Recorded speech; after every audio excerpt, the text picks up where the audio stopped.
Hey everyone. Before we get into tonight's reading, I would like to give a shout out to the author, who graciously gave me permission to narrate their work. I will leave a link to their subreddit, as well as their website in the description.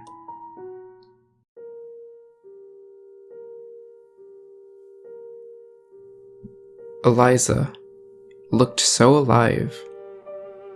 The makeup artist did a great job. Her skin seemed sun-kissed, even pinkish, as if blood still flowed within. There was a slight blush on her cheeks and the tip of her nose. I kept waiting for her to unshutter her eyes and spring up with a yell of "Boo!" I wouldn't put it past her to craft a grand prank like that, complete with a funeral, just to mess with us. But her family was there, teary-eyed and forlorn. They weren't the type to join in on such mischief. She was dead. I knew that. I had read the newspaper articles, texts from her family, and spoken to our friend, Lynn. Everyone and everything confirmed that she was dead. Someone cleared their throat behind me. Crap. I had been lingering for too long. I took a last glance at Eliza, bowed my head in a silent goodbye, and moved along. The whole thing seemed incredibly macabre to me, having a line of people queue up to see her dead body on display. Only her face and torso were visible through the open top half of the coffin. They had to keep the lower half of her body hidden from view. I guess that's just what happens when half your body gets crushed in a massive car wreck. I retreated to my place in the pew next to Lynn. We sat in silence, listening to the overlapping sobs that echoed in the chamber. I didn't shed a single tear, and neither did Lynn. It's not that I didn't care for Eliza. Eliza had once been a dear friend. It had been 2 years since we last spoke, but I had many fond memories with her. I knew Lynn did too. I won't speak for Lynn, but I just haven't really been able to feel much in years. It might sound like a psychological condition, apathy, anhedonia, or something, but I know it's not. I know the exact moment I lost the ability to feel anything more than a whisper of emotion. It was 4 years ago, a time when all 5 of us still hung out. We were in our early 20s then. We had been friends since our teens, and Lynn and I have been friends since childhood. There's only Lynn and I left now. Sometimes I wonder how life could have turned out, if only we hadn't tore up the floorboards, or if we hadn't broken into the decrepit house in the first place. 4 years ago, we were bored and drunk. As we often did while bored and drunk, we explored the town on unsteady legs, looking for a nice, secluded area to continue our drunken adventures. We joked about breaking into an old abandoned house, the one just a little outside the edge of town. It was a running joke, one we never dared to fulfill. But we had just a little too much liquid courage that day. So we made the fateful decision to finally walk the talk. We were going to break into the house and make it our hangout spot. We were excited. We talked about how, if it turned out to be a cozy little space, and if we're not found out, we could keep coming back and slowly do up the place with cushions, blankets, beanbags, stuff like that. We began to paint the picture of a secret lair just for us, somewhere dingy enough to be cool, but comfortable enough to actually want to spend time at. We talked a good game right up until we finished clipping a sufficiently sized hole in the wire fence that surrounded the house. Once we had peeled the dislodged wires aside, we fell silent.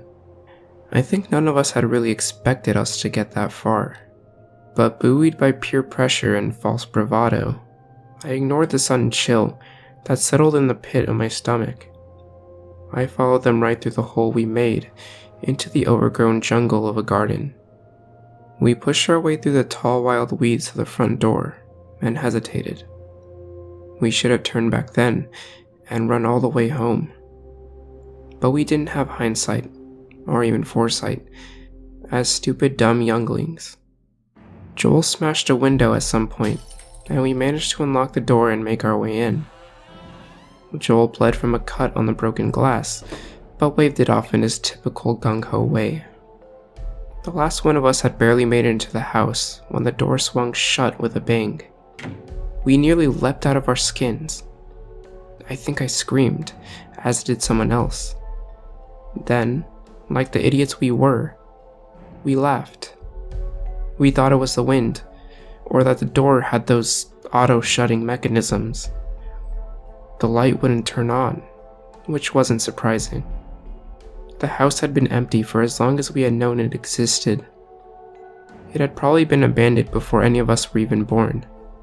We had no clue why it was never purchased and occupied again, but now I have an idea. Anyway, we used the torch functions on our phones and made our way to the stairs. The stairs were rotted, and even in our drunken state, we knew better than to try and make our way up. We were silent as we explored the house. My nerves were stretched taut.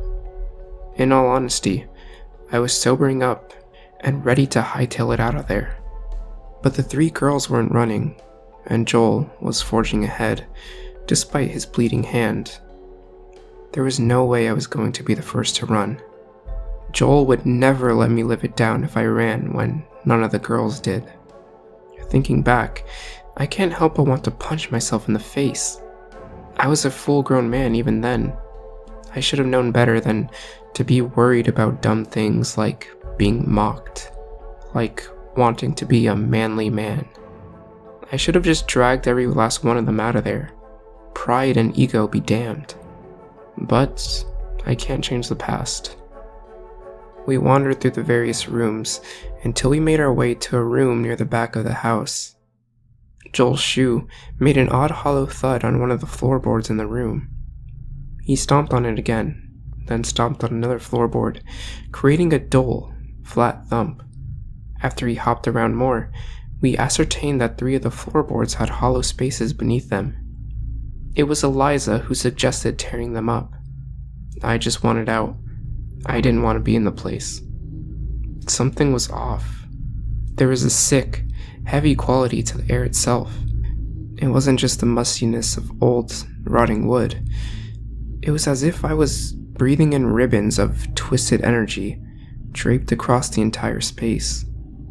Joel had seconded Eliza's suggestion immediately. He seemed disappointed that he hadn't been the first to bring it up. Lynn and Allie seemed hesitant. Joel and Eliza both looked at me, the thrill visible in their eyes, even in the low light. I sighed and nodded. It took us less than a couple of minutes to get all 3 floorboards up and away. They weren't tightly tucked in at all. Joel angled his phone to cast his light down on the hollow space beneath, as Allie and Lynn backed away. "There's handprints," he said, frowning. I took a closer look. He was right. There were 5 handprints. Above each was a number.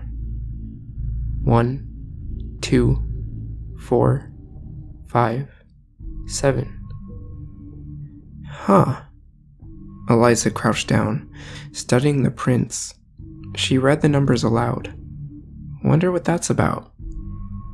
Joel pressed his hand against the first handprint, the one beneath the number 1. This handprint is tiny.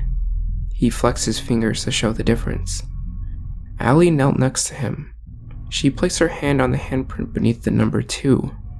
It really is, she murmured. Eliza pressed hers on the next handprint, under 4. I think the numbers are the ages of the kids who made these prints. I stared at the 2 handprints left, and looked uneasily at Lynn. Come on, guys, Joel said with a grin. He gestured towards the remaining handprints with his free hand. This is like some Power Rangers crap. Or some Tomb Raider type of puzzle. Maybe we'll open something if we cover up all the handprints. Eliza joined in. She smiled a crooked grin.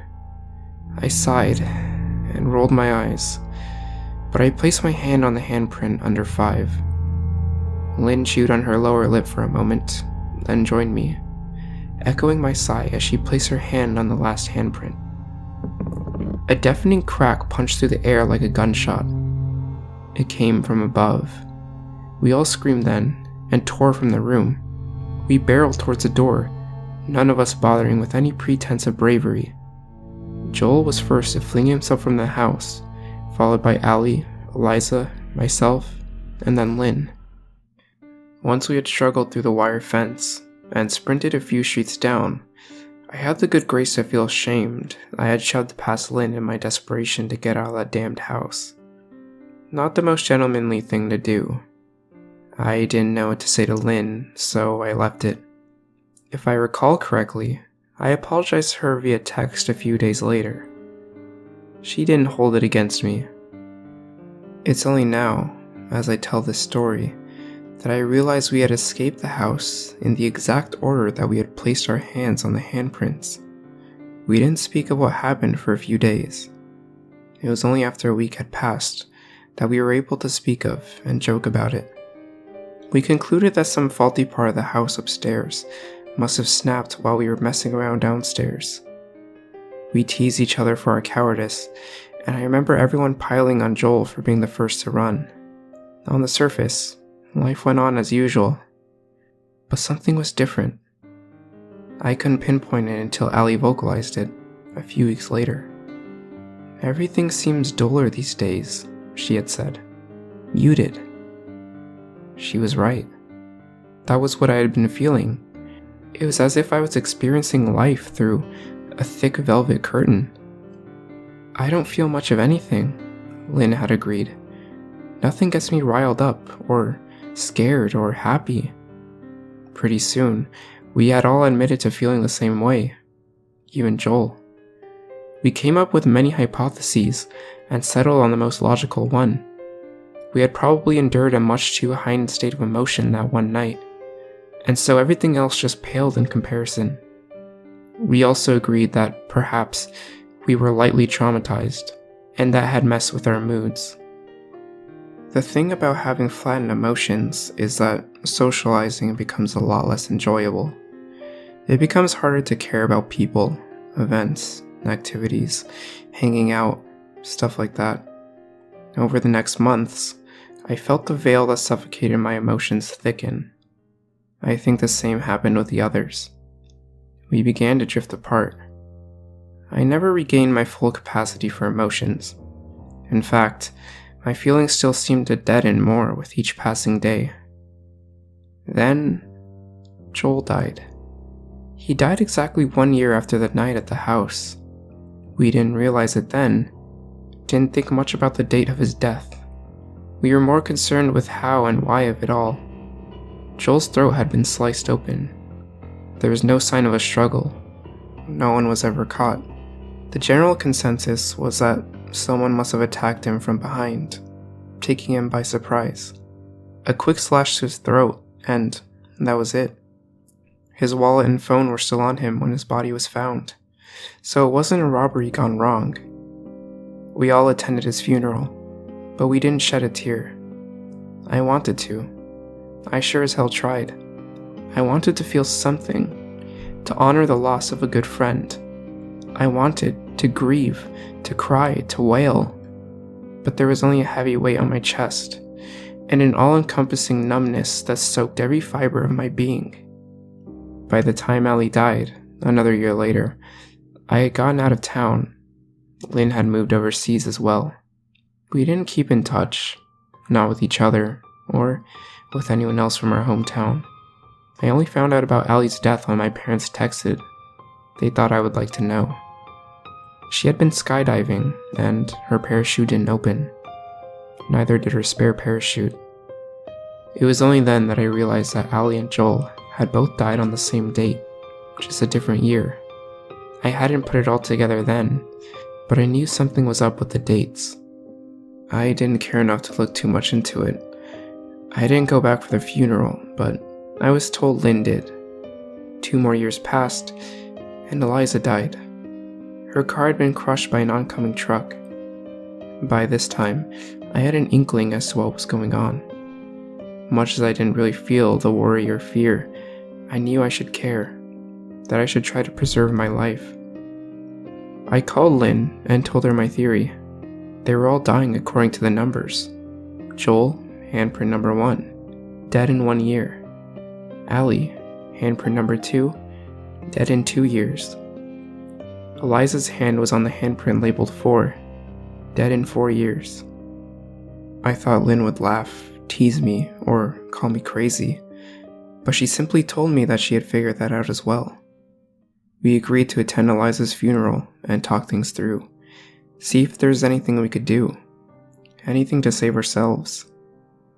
After our unfeeling goodbyes towards Eliza, after leaving the funeral home, we sat at the bar we used to frequent. I didn't know what to say. Lynn talked about various possibilities: exorcists, priests, monks, crystals, sage. We considered them all. We didn't really know what else we could do. I think we didn't have the motivation to try harder, to search more extensively. Life was pretty meaningless by then. Every experience brought nothing but the ashy taste of pointlessness. But even through my lack of sentiment, I felt an intellectual respect and admiration for Lynn. Having been stripped of much of my feelings, I had spiraled and gone down the path of nihilism. I worked a minimum wage job, spent what money I had left after rent and fast food on games, and just stayed in the crappy room I rented, blistering my hands on the controller whenever I wasn't working. And that was it. Wake, eat, work, home, game, sleep. Sometimes I would shower. Sometimes I would drop by the supermarket and buy frozen food in bulk. And that was my miserable routine. But Lynn, despite her apathy and steamrolled emotions, had done something meaningful with her life. She had joined some humanitarian organization and spent most of her time in war-torn, poverty-stricken, warlord-ruled places all over the world, helping to build or rebuild communities, run education programs, work on securing clean water, stuff like that. She told me about her recent project, which was helping to secure and deliver medical aid to the wounded in a war zone. She talked about working while bullets whizzed and explosions erupted close by. It is kind of a blessing, the lack of emotion. I don't feel scared, so I can think clearly. I can better see what needs to be done in those situations, she said. I would have felt shame then, and maybe I did. Just a tiny prickle of it. I would have been grateful to feel shame, to properly experience shame. I would have loved to have had any emotion that was more intense than a tiny prickle in my chest. We parted ways after another day hanging out. She was needed back on her humanitarian project. Over the next months, I carried out the plans we had made, though I honestly didn't really want to. It was just so much effort, and I cared so little. I saw the gamut of spiritual aids, from priests to bomos to self-proclaimed witches. And I also gathered a bunch of spiritual herbs and a large collection of crystals. But I knew, deep down, that those wouldn't help. It was only last week that I lighted upon the solution. I would break the curse. 1, 2, 4, 5, 7. If I died before year 5, the exact date being only 3 months more to go, I would break the curse. Lynn would live, or could have a chance to. It was an easy choice. I didn't feel much fear, if any at all, of death. I didn't feel much sorrow for my life. I didn't feel any regret. It would, in fact, be the easy way out of a bland and gloomy life. In ending my life, I would get to save Lynn, someone who, despite being afflicted with the same emotionless nightmare of a life, had made something of herself, had contributed to the world, had sought to use the lack of emotions for good. In saving her, I would too be doing good. I planned it all out, got my affairs in order, quit my job, told my housemate I was moving out, and donated my stuff to charity or to my housemate. Then, I went to the tallest building in the city climbed to the roof. I texted Lynn, told her to live a good life, and that I hoped I ended the curse. I didn't even hesitate before I jumped. I remember smacking hard into the ground, pain tearing through every cell. Then all was black. Until someone shook me awake. I was still on the sidewalk where I was sure I had pancaked myself. But I was whole, well, without a single broken bone. Not even a scratch could be found. Meanwhile, my phone was smashed to bits. A passerby had thought I was passed out drunk and wanted to make sure I was okay. I tried a few more times to end the curse. I'm still here, typing this. I have a few more months to go. I could keep trying to break the curse, or I could try to be of use to someone. Make a positive impact on the world before I go.